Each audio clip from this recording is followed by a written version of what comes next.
Sa mga nagdaang araw, nagkaroon ng ingay sa social media matapos mag-post si Zian Lim sa kanyang Instagram account. Tila ito ay sagot sa mga patuloy na pang-iintriga ng ilan na hiwalay na sila ng kanyang kasintahan na si Kim Chiu.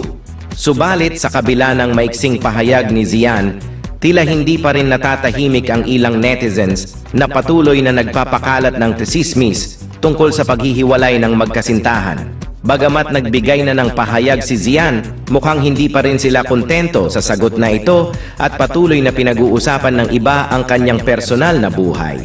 Sa kabila ng mga patuloy na intriga, mukhang wala ng plano si Zian na sagutin pa ang mga ito.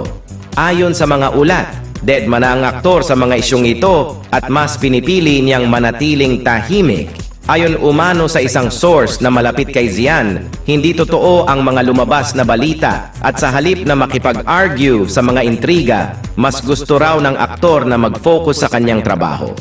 Sa kasalukuyan, abala si Zian sa kanyang mga proyekto at kamakailan ay nasa isang importanteng pulong siya kasama si Direk Mark Reyes para pag-usapan ang kanyang bagong proyektong co-produce ng Viva Films at GMA Pictures.